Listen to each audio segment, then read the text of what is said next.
और अगर जीशान शाह के इल्म में आ जाए कि तुम उसके भाई से मिलके उसके राज जानने की कोशिश करी हो तो वो तुम्हारा भी उतना ही दुश्मन हो जाएगा जितना मेरा है। क्या शाहजी ये चाहते हैं कि मैं आरिफ को समझाऊं?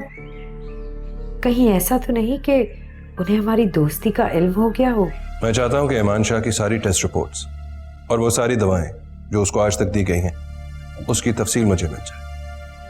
मैं बस ये जानती हूँ कि मोहब्बत की वजह होती है और बहुत ज्यादा मोहब्बत की भी कोई वजह होती है। रहमत, रहमत। जी मालकिन। देखो रहमत, मैं अपने अम्मी के घर जा रही हूँ और गाड़ी भी लेके जा रही हूँ, ठीक है? मालकिन किसी को आना तो नहीं है? नहीं, बस साहब आएंगे। मैं कॉल कर रही थी लेकिन शायद वो मीटिंग में है। दोबारा कॉल करूंगी, अगर मेरे आने से पहले वो आ जाएं तो तुम बता देना, वरना मैं बता दूंगी, ठीक है? जी ठीक है मालकिन। वो मालकिन शाम में खाने में क्या बनवा लूं? उन्हें तुम्हारा चिकन रोस्ट पसंद है, वही बना लेना। मैं भी घर ही आके खाऊंगी। जी बेहतर। ठीक है।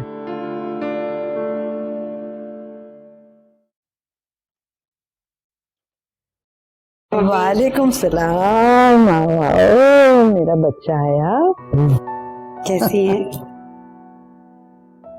अस्सलाम वालेकुम अब्बू। वालेकुम अस्सलाम बेटा।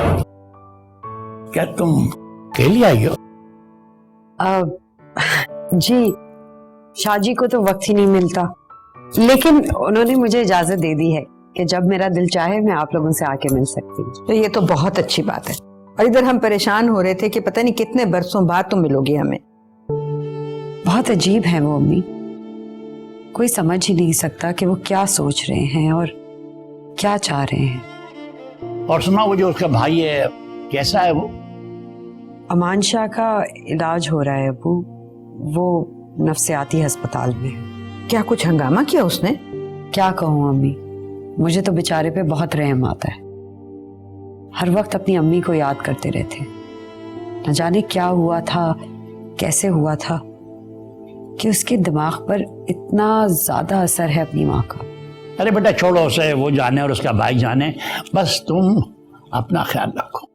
पता नहीं अमान शाह मुझसे इतना क्यों अटैच हो गया है।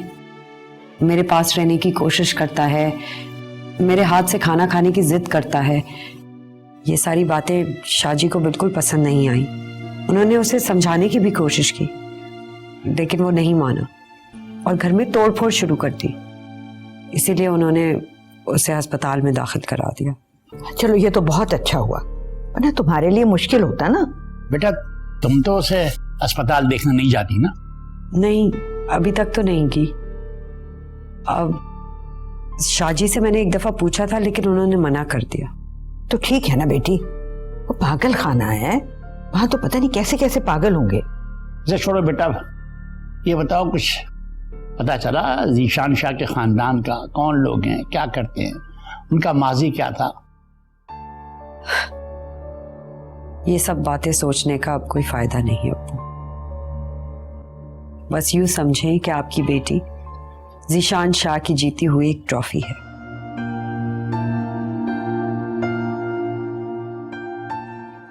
जो उसके बड़े आलीशान घर में सजी हुई है।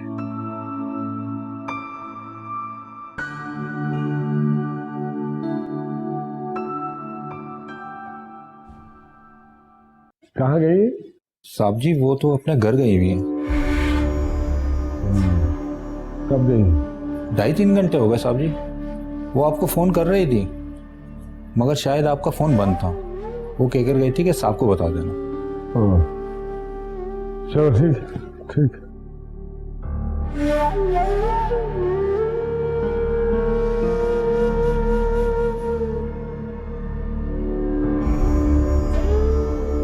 कॉल नहीं लग रही थी तो टेक्स्ट तो कर सकती थी ना। मैं सोच रही हूँ कि अमान शाह को देखने जाऊं, न जाने किस हाल में होगा वो। अरे नहीं नहीं बेटा, पागल हो गई हो? ये तो वही बात हुई कि आ बैल मुझे मार। हाँ बेटा, वो सुना है ना, दीवाना हाथी अपनी ही फौज को मारे। नहीं अम्मी, आप लोग समझ नहीं रहे। अमान शाह उस खानदान का एक बहुत ही अहम फर्द है। उसके पीछे कोई ना कोई कहानी जरूर है। बेटा तुम्हें क्या मतलब उनकी कहानी से? तुम्हारा ताल्लुक सिर्फ जीशान शाह से है। तुम ही देखो कि जीशान शाह तुमसे क्या चाहता है। इसके अलावा जो हो रहा है होने दो। अरे कौन आ गया इस वक्त? पता नहीं, मैं देखता हूँ।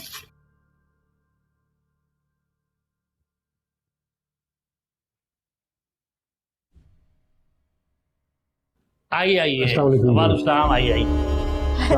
वालेकुम सलाम। अरे आओ बेटा, आओ आओ बैठो। मैं बस जी यहाँ से गुजरा था तो सोचा कि नवीन को लेकर चलो। अरे बैठो ना, चाय पियोगे? नहीं नहीं, चाय की बिल्कुल जरूरत नहीं है, बस हम जाएंगे। जाएंगे? अगर नवीन तो अभी आइए, कुछ देर तो ठहरे। तो जरूर बैठते जी, बस एक जगह पहुँचना है, हम दोनों साथ ही जाना है। अच्छा। हेलो। अच्छा आप हैं?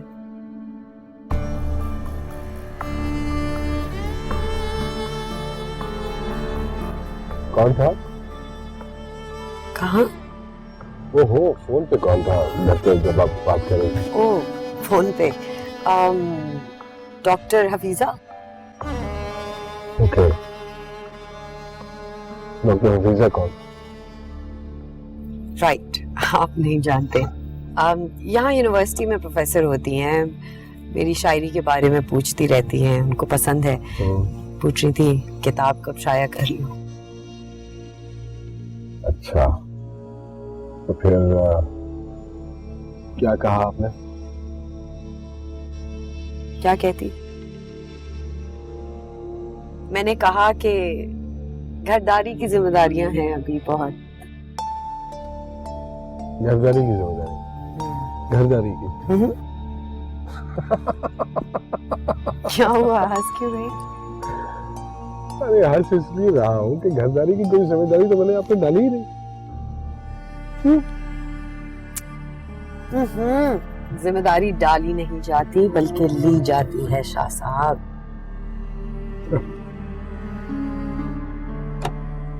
वैसे आपकी कुछ बातें हैं जो मुझे बहुत हैरान कर देती है। अच्छा, जैसे कि? जैसे कि आप पता नहीं चलने देती कि आप किस वक्त क्या सोच रही हैं। जैसे अगर हम सफर को पता ही ना हो कि दूसरा क्या सोच रहा है तो हम सफर होने का मकसद खत्म हो जाता है, नहीं? अरे वाह वाह, मानते हैं भाई। पॉइंट?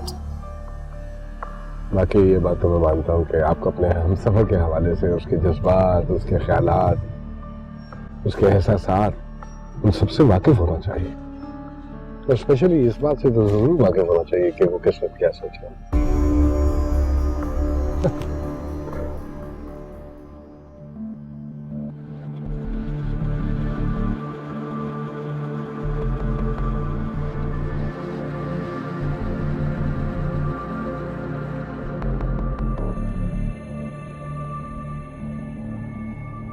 ये लीजिए फाइल।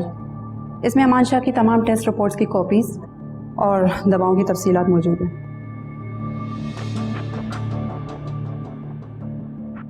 थैंक्स, आपने सब पे बहुत बड़ा एहसान किया है। इसमें कोई एहसान की बात नहीं आरब साहब। मैं इस मरीज को काफ़ी अरसे से देख रही हूँ और मुझे भी बहुत तकलीफ होती है जब मैं इसे दुख में देखती हूँ। आप एक नर्स हैं, आपके दिल में ये दर्द और दुख होना भी चाहिए। नहीं, ऐसा नहीं है। जब आप मुस्तकिल कोई चीज़ देखते रहते हैं तो वो एहसास आरी भी कर देती है, तवज्जो हट जाती है। हम भी सुबह शाम लोगों को तकलीफ में देखते हैं तो थोड़े से बेहस हो जाते हैं। बहुत अच्छा सच बोला है। अच्छा, ज़रा ये भी बताएं कि जीशान शाह के अलावा अमान शाह से कभी कोई मिलने आया?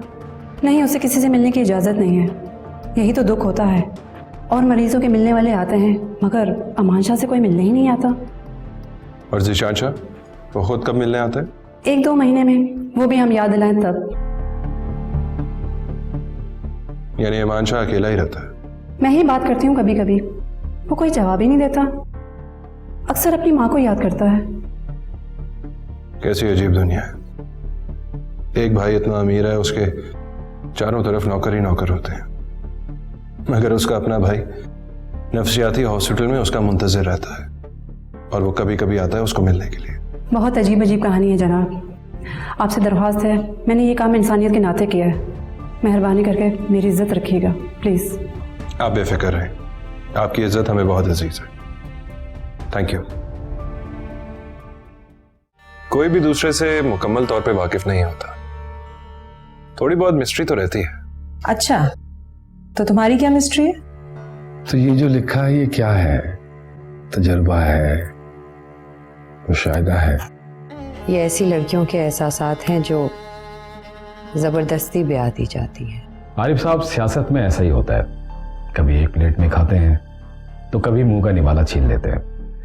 मन प्यासा यहाँ जिंदगी प्यास है, मन प्यासा यहाँ जिंदगी प्यास है।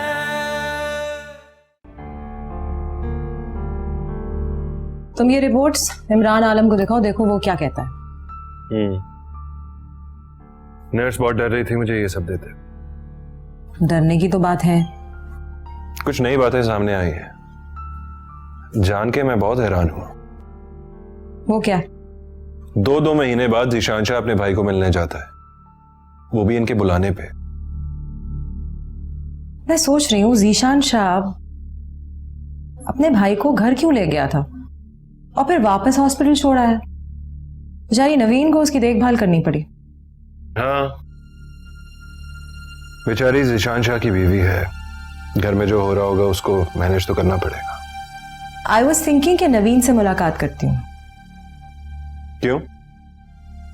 मैंने तुम्हें पहले भी समझाया था कि नवीन से नहीं मिलना। नवीन से मिलने का सिर्फ ये मकसद है कि जीशान शाह के बारे में इंफॉर्मेशन लेना। तुम्हें लगता है तुम नवीन से मिल पाओगी? जीशान शाह तुम्हें कभी नहीं मिलने देगा। वैसे भी नवीन को तो कुछ नहीं पता होगा, क्योंकि जीशान शाह अपनी जिंदगी की बातें नवीन से शेयर नहीं करता होगा। वो दोनों मियाँ बीवी हैं, एक दूसरे से तो वाकिफ होंगे। जरूरी तो नहीं है, एक दूसरे के करीब रहने का मतलब ये नहीं है कि एक दूसरे से वाकिफियत भी हो। क्यों, हम दोनों भी तो हैं। हम दोनों तो एक दूसरे से वाकिफ है ना। तुम्हें क्या अच्छा लगता है, तुम्हारे दिल में क्या चल रहा है, मैं तो सब कुछ जान लेती हूँ। नहीं सुमेरा, कोई भी दूसरे से मुकम्मल तौर पे वाकिफ नहीं होता, थोड़ी बहुत मिस्ट्री तो रहती है। अच्छा, तो तुम्हारी क्या मिस्ट्री है? क्या बातें करने बैठ गए, छोड़ो ये बातें। बताओ ना, तुम्हारा क्या राज है कि मैं जब भी ऐसी बात करती हूँ तुम दरगुजर कर देते हो। ये आज तुम अचानक एक आम औरत क्यों बन गई? आम औरत बनने में भी मजा है। अब देखो ना, मैं एक आम औरत की तरह माँ बनने जा रही हूँ, लेकिन तुमने उस बारे में तो कुछ नहीं कहा। कहाँ की बात कहाँ ले जाती हो? बात जीशान शाह की हो रही है और तुम। बात सिर्फ जीशान शाह की नहीं, जीशान शाह की बीवी नवीन की भी हो रही है। मेरे ख्याल से मैं ये फाइल ले जाता हूँ, इससे पहले कि तुम मेरी फाइल निकाल।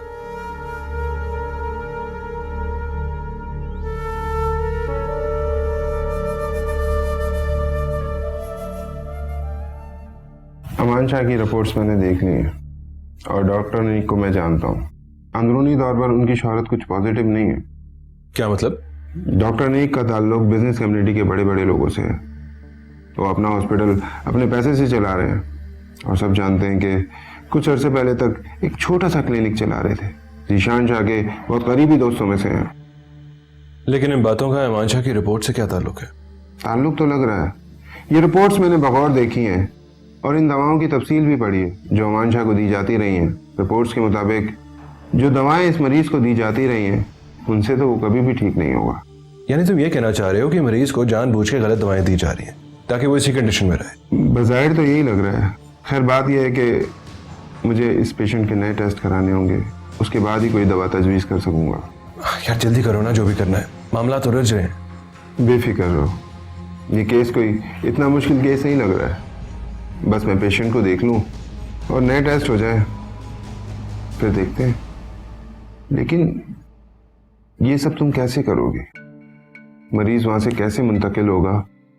और ये भी याद रखना है कि बहुत बड़े आदमी का भाई है वो, कोहराम मचा देगा और तुम ही मुजरिम बन जाओगे। कुछ करते हैं यार, कुछ करना तो होगा ही। अच्छा ये फाइल मुझे दो।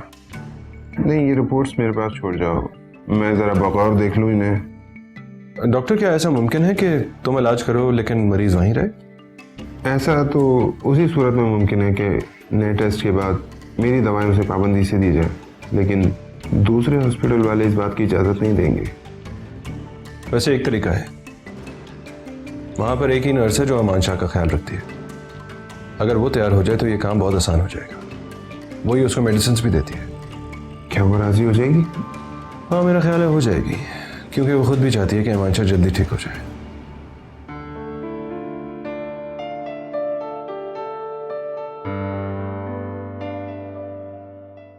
बड़ा काम हो रहा है आज। बस यूं ही। क्या लिख रही हैं, जरा दिखाइए हमें भी। नहीं, ऐसे ही बस। कोई बात नहीं, दिखाइए दिखाइए, अरे दिखाइए।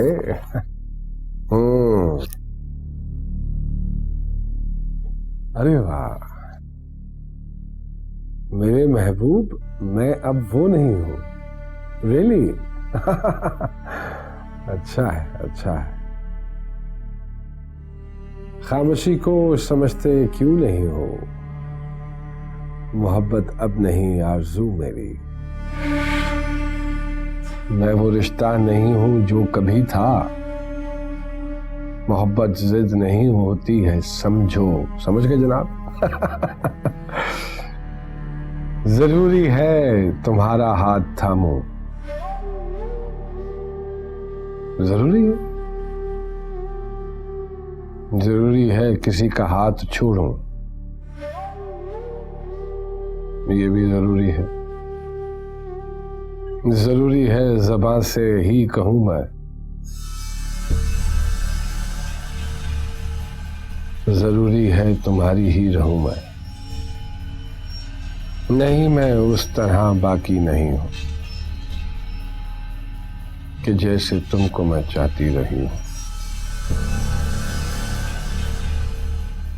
कि जैसे मैं तुमको चाहती रही हूं। ये किसके लिए लिखा है?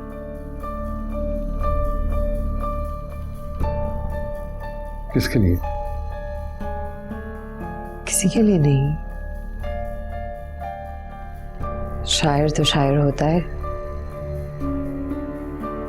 कभी अपना हाल लिखता है तो कभी जमाने का, कभी तजुर्बात लिखता है तो कभी मुशाहिदा। तो ये जो लिखा है ये क्या है? तजुर्बा है, मुशाहिदा है? ये ऐसी लड़कियों के एहसासात हैं जो जबरदस्ती ब्याह दी जाती हैं, जो अपने ससुराल में अपने माँ बाप की, अपने खानदान की इज्जत निभाने के लिए सारी जिंदगी गुजार देती हैं। यानी वो उस शख्स को भुलाने की कोशिश कर रही है जिसे वो बेइंतहा मोहब्बत करती है। यही लिखना चाह रही थी, है ना? गलत सोच रहे हैं हम। ये हमारी तहजीब की खूबसूरती है और इसी तहजीब को लिख रही हूँ मैं, जो कभी कभी हमारे यहाँ औरत को जबरदस्ती निभानी पड़ती है। कहीं आप तो निभा नहीं रही जबरदस्ती? ऐसा क्यों कह रहे हैं आप? कभी आपको ऐसा लगा कि मैं जबरदस्ती ये रिश्ता निभा रही हूँ? कभी जाहिर नहीं होने दिया आपने।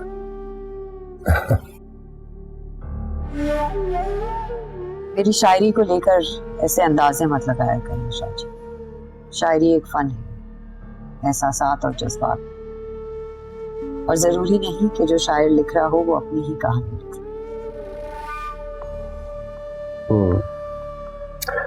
खैर, मजाक कर रहा था मैं आपसे। मेरी बातों को संजीदा मत लिया करें। शायरी से तो मुझे वैसे ही कोई इंटरेस्ट नहीं है, कभी पसंद नहीं, और माकूल वजह है मेरे पास इसकी। और आपको शायरी बहुत पसंद है, एंड आई एम श्योर कि आपके पास भी कोई माकूल वजह होगी।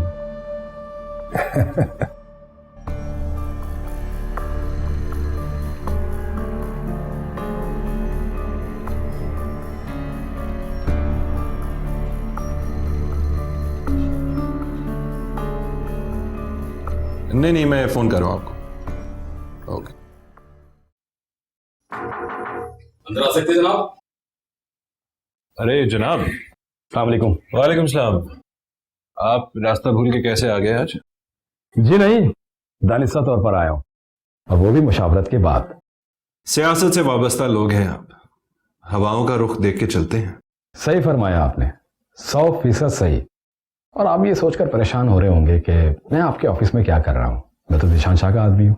इससे फर्क नहीं पड़ता आप आदमी किसके हैं, फर्क ये पड़ता है कि आपके मकासद क्या। मकासद सिर्फ इतने हैं कि हम आपकी तरफ दोस्ती का हाथ बढ़ाना चाहते हैं। सिर्फ मैं ही नहीं, बल्कि हमारे तमाम पार्टी के लोग भी। पूछ सकता हूं कि इस दोस्ती की क्या जरूरत पड़ गई? है जरूरत दोस्ती की। आपने करप्शन के हवाले से जितने भी काम किए हैं बिलाशुबा काबिल तहसीन है। और ये अलग बात है कि आपके आर्टिकल की वजह से हमारे पार्टी के कुछ लोगों को बड़ी तकलीफ उठानी पड़ी है, और आप ही की निशानदेही की वजह से हमने उनको अपनी पार्टी से निकाल भी दिया है। हाँ, मिनिस्टर साहब आपके कलम के शदाई हैं। देखिए जनाब, मैं किसी का दुश्मन नहीं हूं। मेरा मसला सिर्फ यह है कि मैं इस मुल्क से बहुत मोहब्बत करता हूं, और जो भी इस मुल्क का चेहरा बिगाड़ना चाहता है वो मुझे अच्छा नहीं लगता। मैं जानता हूं आपकी सोच और सच्चाई की हम सब कदर करते हैं। बेदाग माजी है आपका। और एक बात बताना जरूरी समझता हूं कि ज़ीशान शाह से हमारी पार्टी के लोग खुश नहीं हैं। क्यों? वो तो एक अरसे से आपकी पार्टी के साथ जुड़ा है, और आप लोगों ने बहुत बड़े प्रोजेक्ट्स दिलवाए हैं उनको, करोड़ों रुपए का फायदा करवा के, और शायद उसने भी आपकी पार्टी को बहुत फायदा पहुंचाया है। सियासत में ऐसा लेन देन होता है, मगर कभी कभी हर वक्त बंदर बाट नहीं चलती है। असल में वो हमारी पार्टी के उसूलों से टकराने लगा है, सिर्फ अपनी ख्वाहिशात की वजह से। मैंने उसे बहुत समझाया, इंतहाई जिद्दी और अनापरस्त आदमी है वो। तो अब आप लोग क्या सोच रहे हैं? हमारी पार्टी का फैसला है कि ज़ीशान शाह से हाथ हटा लिया जाए। क्या ये बात आप ज़ीशान शाह को बता चुके हैं? अभी नहीं, 1-2 दिन में मैं समझता हूँ हतमी फैसला सुना दिया जाएगा। और हाँ, ज़ीशान शाह आपके साथ कुछ भी गलत करता है तो उससे हमारी पार्टी का ताल्लुक नहीं होगा। यकीन नहीं आ रहा मुझे, इतने पुराने मुरासिम कैसे खत्म होंगे? आरिफ साहब, सियासत में ऐसा ही होता है, कभी एक प्लेट में खाते हैं तो कभी मुंह का निवाला छीन लेते हैं। असल में ज़ीशान शाह की शादी उसे रास नहीं आई है, और आनी भी नहीं थी। लेकिन ज़ीशान शाह की शादी का आपकी सियासी दुनिया से क्या ताल्लुक? बहुत गहरा ताल्लुक है, और कुछ न कुछ तो आप भी जानते ही होंगे। आपको बताऊंगा मैं। अभी सिर्फ इतना ही कहना चाहूंगा कि अभी हमारी मुलाकात का किसी से जिक्र मत कीजिएगा। आपको तो पता है हम सियासी लोग हैं, बिला वजह खबर बन जाएगी। आपका बहुत शुक्रिया कि आपने हमारी दोस्ती कबूल की। मैंने दोस्ती कबूल करने की कोई जमानत नहीं दी। इनकार भी तो नहीं किया आपने। खामोशी को आधा इनकार समझा जाता है। Thank you.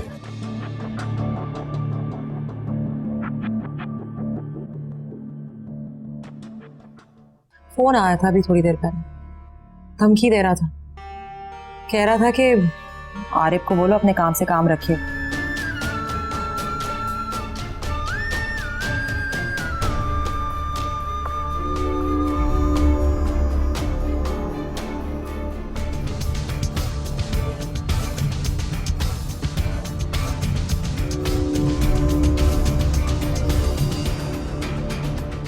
मन प्यासा यहाँ जिंदगी प्यास है,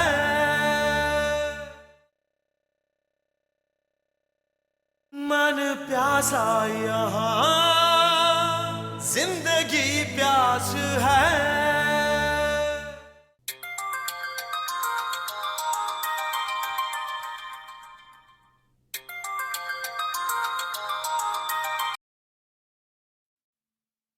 हेलो, सुमेरा आरिफ बात कर रही हैं? जी, कौन बात कर रहे?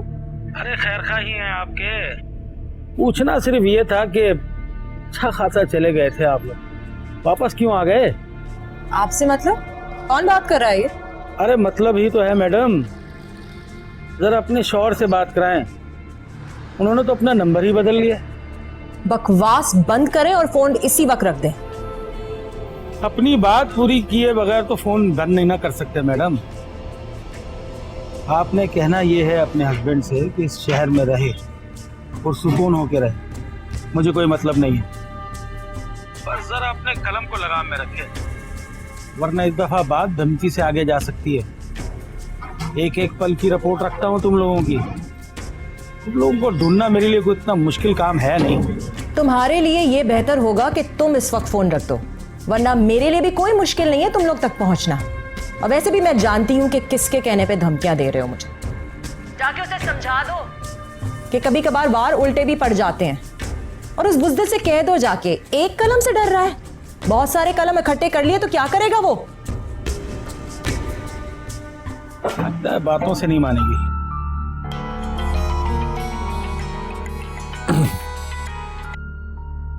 हाँ सुमेरा। हेलो आरिफ, कहाँ हो तुम और घर कब आओगे? बस 1-1.5 घंटे तक आता हूँ। एक अखबार पे जाना है और फिर एक मीटिंग भी है। किससे मीटिंग है और किस सिलसिले में? हाँ, वो एक नाशिर हैं, मेरी किताब छापना चाहते हैं। बस यूं ही जिक्र किया था, मैंने सोचा मिल लेता हूँ। ये तो अच्छी खबर है। ठीक है, फिर तुम उनसे मिल के आ जाओ। कुछ परेशान हो क्या? नहीं नहीं, तुम अपने सारे काम निपटा लो, फिर आराम से आना। अपना ख्याल रखना आरिफ। अच्छा चलो ठीक है। हाँ वैसे मेरे पास तुम्हारे लिए एक अहम खबर है, आकर सुनाऊंगा।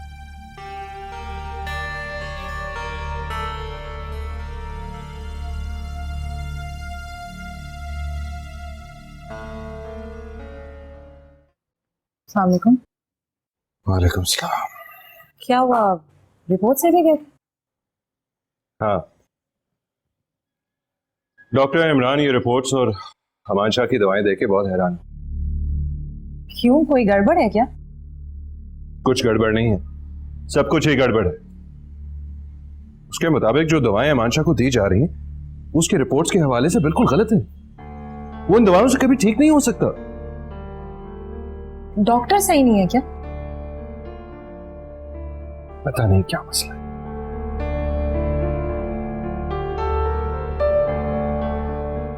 डॉक्टर इमरान दोबारा से अमान शाह के टेस्ट करना चाह रहा है, उसके बाद दवाएं तजवीज करेगा। लेकिन इस हॉस्पिटल में रहते हुए अमान शाह के दोबारा से टेस्ट कैसे हो सकते हैं?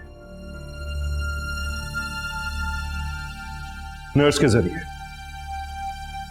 मेरी हल्की फुल्की बात हुई है उससे, मुझे लगता है इंसानियत के नाते वो ये काम कर देगी। मुझे लगता है आरिफ तुम्हें अपना ख्याल रखना चाहिए। लोग अभी भी हमारे पीछे पड़े हुए हैं। क्यों, क्या हुआ? फोन आया था अभी थोड़ी देर पहले, धमकी दे रहा था। कह रहा था कि आरिफ को बोलो अपने काम से काम रखे, वरना हमारी उससे कोई दुश्मनी नहीं है, लेकिन अगर उसने हमारे खिलाफ कुछ लिखा तो हम तुम दोनों को जान से मार देंगे। हाँ, लेकिन मैंने भी खूब सुनाई है, डरी नहीं बिल्कुल उनसे मैं। तुम परेशान मत हो, जिस नंबर से फोन आया था मुझे वो दे दो, मैं समझाता हूँ उसे। क्या करोगे तुम और क्यों करोगे? जिस तरह से वो लोग सामने नहीं आते, तुम्हें भी सामने आने की कोई जरूरत नहीं है।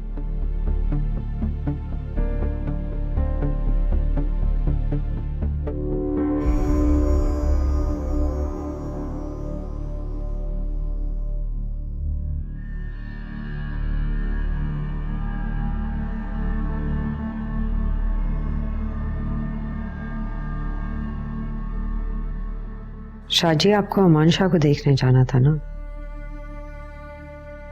आपको कैसे पता? आपने ही मुझे बताया था कि आप जाएंगे। हाँ, बस मूड नहीं है आज मेरा। क्यों, सब ठीक तो है ना? हाँ सब ठीक है।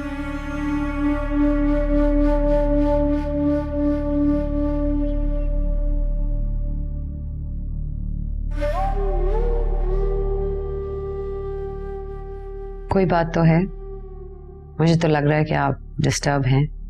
बताएं क्या बात है, क्यों परेशान हैं? क्या परेशानी होगी मुझे? बस अपने मूड का आदमी हूँ, अपने मूड के साथ चलता हूँ। मूड अच्छा है तो सब अच्छा है, मूड बिगड़ा हुआ तो सब बिगड़ा हुआ। आप मुझे इतना तो इख्तियार देते हैं ना कि मैं अमान शाह के बारे में आपसे कुछ पूछ सकूं? क्या पूछना चाहती हैं आप उसके बारे में, बताइए। वो ज़हनी तौर पर बीमार है अपनी बीमारी की अज़ियतें झेल रहा है। अगर कभी कभी उससे मिल आए तो इसमें कोई हर्ज तो नहीं है। आप चले जाए ना प्लीज। उसे देखने जाना चाहती हैं आप? अगर आप इजाजत नहीं देंगे तो नहीं जाऊंगी। ठीक है, अगर आप उसे देखने जाना चाहती हैं तो जाइए, मुझे कोई इतराज नहीं है। ड्राइवर है बाहर, ले जाइए उसे साथ।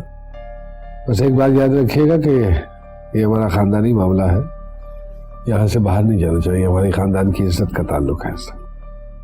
आपके खानदान की इज्जत मेरी इज्जत है।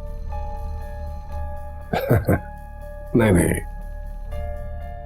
मेरे खानदान की इज्जत से आपका क्या ताल्लुक हो सकता? नहीं, आई डोंट थिंक सो।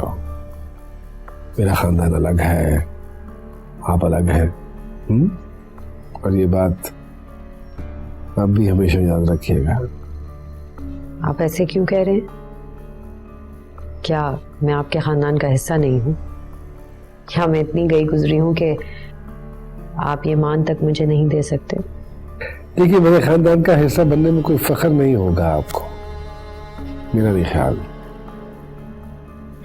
इतना बेहतर नहीं है मेरा खानदान, आप जो है ज्यादा बेहतर है। यस।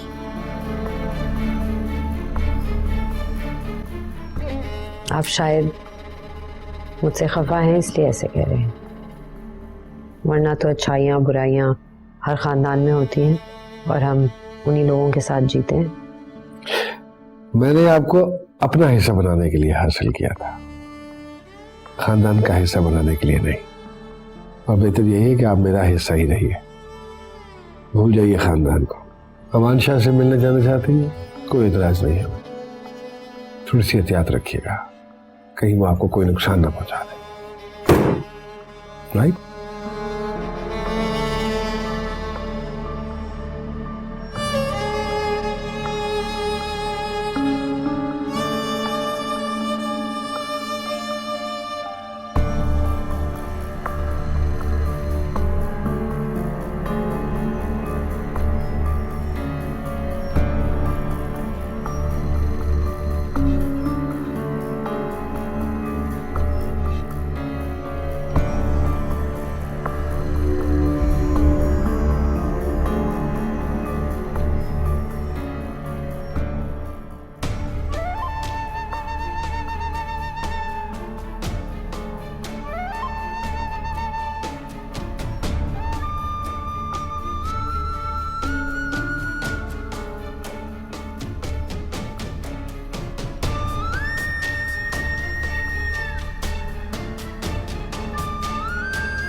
चलिए मैम साहब, पेशेंट को अंदर ले चले, इनकी मेडिसिन का टाइम हो गया।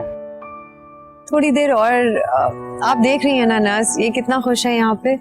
ये बेचारा तो बेड से उतरता ही नहीं है, और ये करे भी क्या, इससे कोई मिलने आता ही नहीं। नहीं, मैं अमान शाह से ज्यादा मिलने आया करूंगी। आपको पता है ये मेरे देवर है। आप जीशान साहब की वाइफ हैं, तो ही डॉक्टर साहब ने आपको इजाजत दी है, वरना तो किसी को इजाजत नहीं है। ठीक है, जैसे जीशान शाह चाहते हैं हम उसी तरह चलेंगे। थैंक यू अमान शाह, ये बहुत खूबसूरत है। अच्छा अच्छा अच्छा, बहुत अच्छा है। ये मैं घर पे जाके अपने कमरे में लगाऊंगा। ठीक है, अब चले हम अंदर, आपकी मेडिसिन का टाइम हो गया है। मैं फिर से आऊंगी, फिर हम दोबारा बैठेंगे गार्डन में। फिर आप हाँ भाभी आई? हाँ आएगी, फिर आएगी। चले, चलो।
मन प्यासा यहाँ जिंदगी प्यास है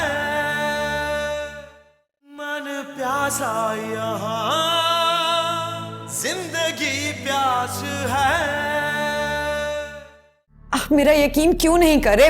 आप चाहे मुझसे जो कसम उठवा ले, मैं वहां आरिफ से नहीं हूं। खैर छोड़ो ये बात, तुम अपना ख्याल रखो। Going to be a mother सून।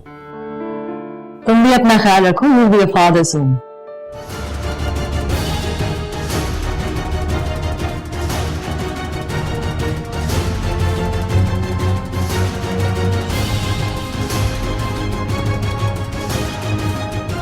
मैंने सोचा कि मैं आपको इतला दे दूं।